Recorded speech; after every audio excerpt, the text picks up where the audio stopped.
안녕하세요.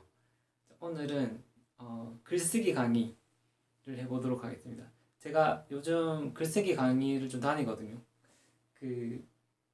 항상 글쓰기 강의할 때 제일 강조하는 부분이 있어요. 여기서 좀 맛보기로 여러분들한테 글쓰기 강의에 대해서 좀 설명을 하도록 하겠습니다.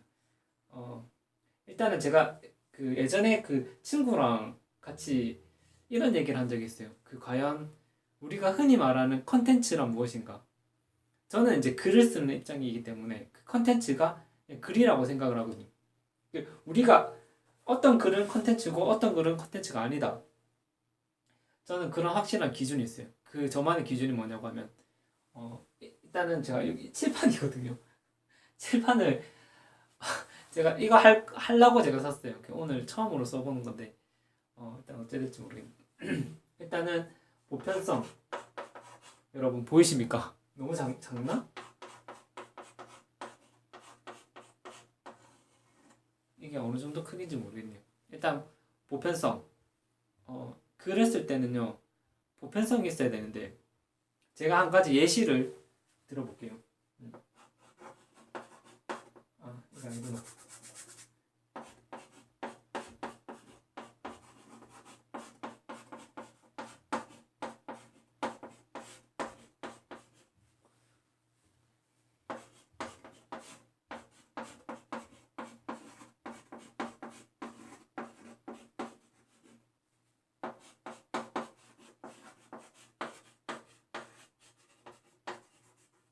대충 적었습니다.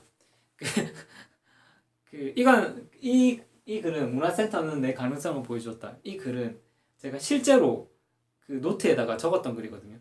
그래서 이걸 보면서도 저도 깜짝 놀랐어요. 여러분들은 이 글을 보면은 어떤 말인지 알겠어요? 문화센터는 내 가능성을 보여줬다. 이게 원래는 문장이 이런 문장이 아니거든요. 근데 우리는 무의식 중에 글을 이런 식으로 적어요. 원래 정확한 문장을 쓰려고 하면은 문화센터에 제가 강사를 하고 있으니까 그 전에 강사로 선정된 것은 문화센터의 강사로 선정된 것은 내가 앞으로 강의를 계속 할 수 있다는 가능성을 보여주었다. 원래는 이게 완벽한 문장인데 대부분 우리는 글을 쓸 때 그냥 되게 편의상 그냥 나만 알아보기 쉽게 이렇게 글을 적잖아요. 근데 문제는 뭐냐면 제가 만약에 이 글을 한 5년이나 한 10년이나 이 뒤에 다시 봤다. 그렇게 생각했을 때 과연 내가 이 글이 무슨 말인지 알까요? 정확하게 이렇게 안 적어요. 물론 지금은 제가 이 말을 알겠죠. 우리는요, 만약에 우리가 지금 이제 글을 계속 쓰시는 분도 있을 거고, 만약 일기를 쓴다 했을 때, 오늘 적었던 일기, 어제 적었던 일기, 지금 보면 알겠죠. 근데 만약에 이 일기가 5년이나 10년 뒤에 누군가가 봤다. 그랬을 때, 그게 정확하게 무슨 내용인지 알 수 있을까요? 자기가 알까요? 그리고 지금 내 일기를 타인이 봤다. 다른 사람이 봤을 때 이게 무슨 내용인지 알 수 있을까요? 모르겠죠. 이런 제가 제 기준으로 봤을 때 이런 글은 글이 아니다. 우리는 이렇게 되게 많이 쓰거든요. 왜냐면 저는 글이란 걸 하나의 컨텐츠라고 생각을 하고 컨텐츠의 기본적인 개념은 보편성이다. 보편성이 없다라는 거거든요. 이런 글들은 우리가 흔히 쓰는 글들이 다 이렇습니다. 그래서 제가 예전에 싸이월드를 했었거든요. 싸이월드를 했을 때 그때 글을 좀 많이 적었어요. 많이 적어가지고 제가 이거를 언젠가는 좀 한 책으로 만들어 볼까, 뭘로 한 게 좀 만들어 볼까 이렇게 생각을 했었어요. 그래가지고 예전에 적었던 싸이월드에 있는 그 글들을 다 봤단 말이에요. 근데 글이 다 이딴 식으로 이렇게 다 적어놓은 거예요. 그래서 제가 어떤 거 한 개라도 쓸 수가 없는 거예요. 그 글을. 그래서 글을 이런 식으로 적으면 안 되겠구나. 제가 이제 글쓰기에 있어서 좀 이런 부분이 좀 중요하다는 가르침을 예전에 저한테도 스승님이 있거든요. 어떤 그때 MBC의 방송 작가로 일하셨던 분인데 그분이 이런 거에 대해서 확실하게 얘기를 해주셨어요. 일단은 글을 확실하게 적어라. 글을 적을 때는요. 문장 성분을 확실하게 적어주라 이 말이에요. 그러니까 주어와 서술어와 목적어와 보어 같은 것들이 정확하게 필요한 게 있으면 다 적어주라 이 말인데, 물론 이런 문장 같은 경우에는 뭐 주어 서술어와 목적어가 다 있죠. 근데 하지만 이런 문장은 뭐라고 해야 돼요? 그러니까 암긴 문장이라고 하잖아요. 그러니까 주어인데 이 주어에 있는 정확한 성분을 다 안 적어줬고, 문화센터에 이제 그 강사로 선정이 되었다는 것은 이런 식으로 이게 주어가 되겠죠.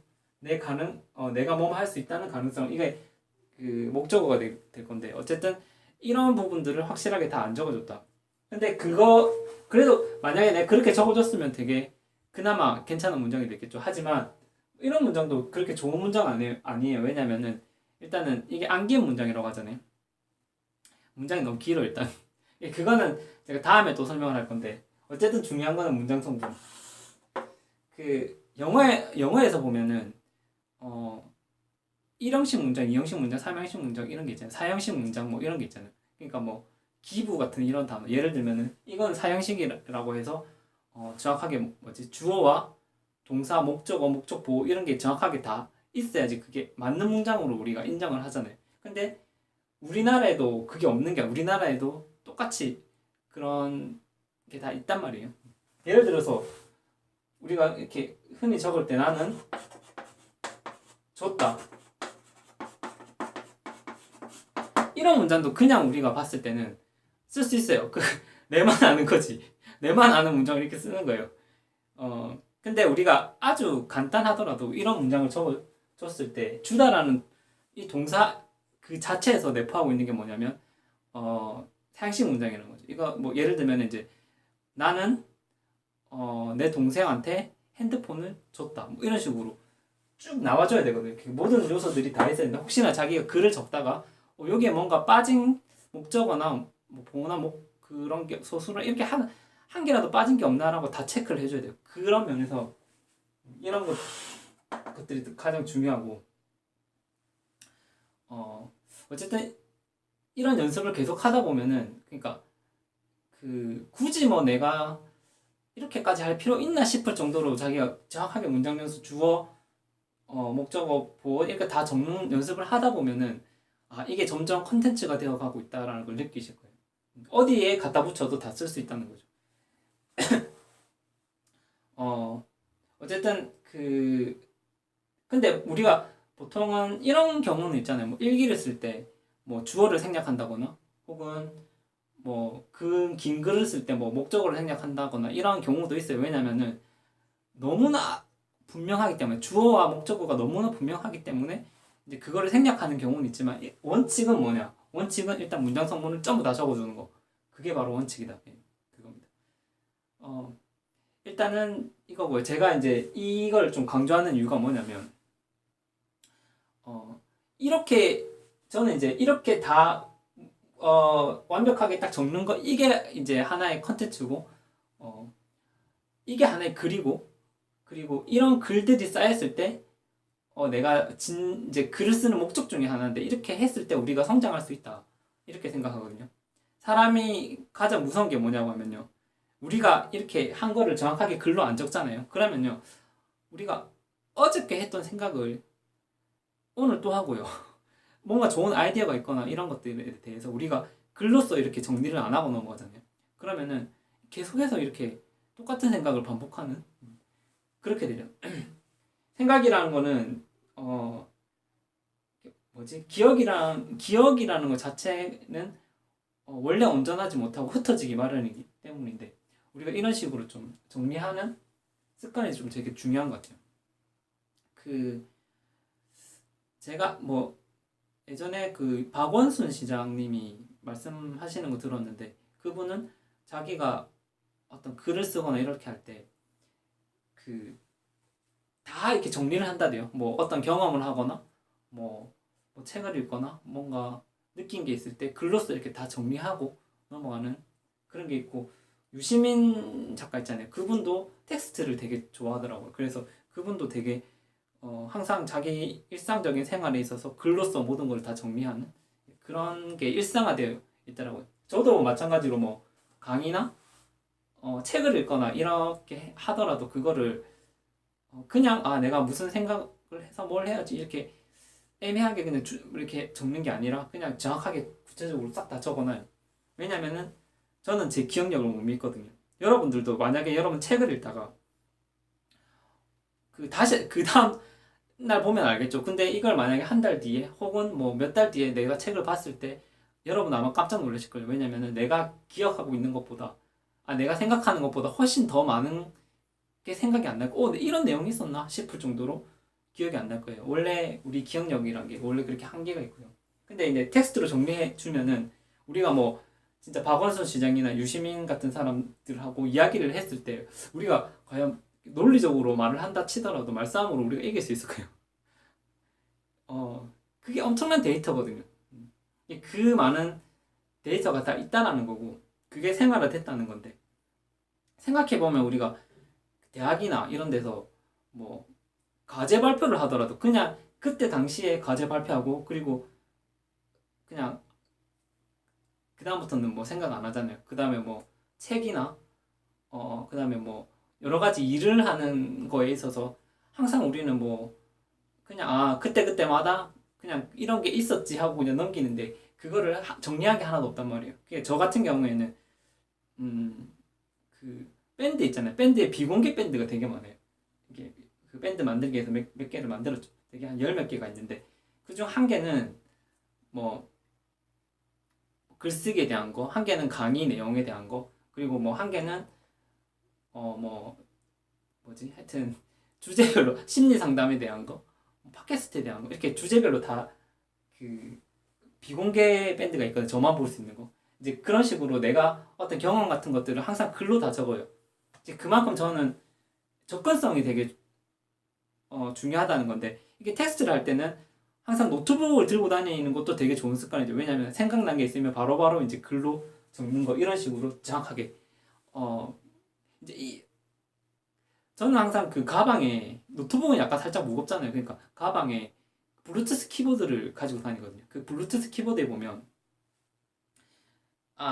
가볍잖아요, 그게. 그러니까 항상 휴대하기가 되게 편하고. 그러니까 이런 마인드를 항상 가지고 있죠. 내가 언제 어디서나 항상 글을 적겠다. 내 생각을 절대 놓치지 않겠다. 그리고 내 경험을 절대 놓치지 않겠다. 이런 마인드로 항상 글을 적어요. 글을 적을 때는 이런 식으로 정확하게. 그래야지 이게 나한테 피가 되고 살이 된다.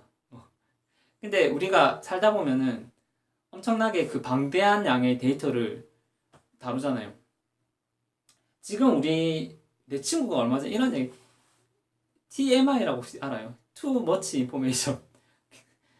요즘 세상이 그렇다는 건데 되게 엄청나게 많은 정보가 있거든요. 저는 어떻게 생각하냐면 우리가 가지고 있는 이 정보를 딱 적재적소에 맞게끔 사용할 수 있는 사람이 경쟁력 있는 사람이라고 생각을 해요. 그런 의미에서 저는 이런 생각을 좀 많이 해요. 어떻게 하면 우리가 가지고 있는 이 많은 정보들을 잘 효율적으로 관리를 할 수 있을까? 그래서 저는 예를 들어서 제가 예전에 그 책을 썼을 때에도 공황장애에 대한 책을 썼잖아요. 근데 책을 썼을 때에도 거기 그 블로그에 보면 검색창 있잖아요. 거기에 보면 그냥 공황 이렇게만 딱 적어도 딱 쳐도 그 공황에 관련된 모든 글들이 다 있잖아요.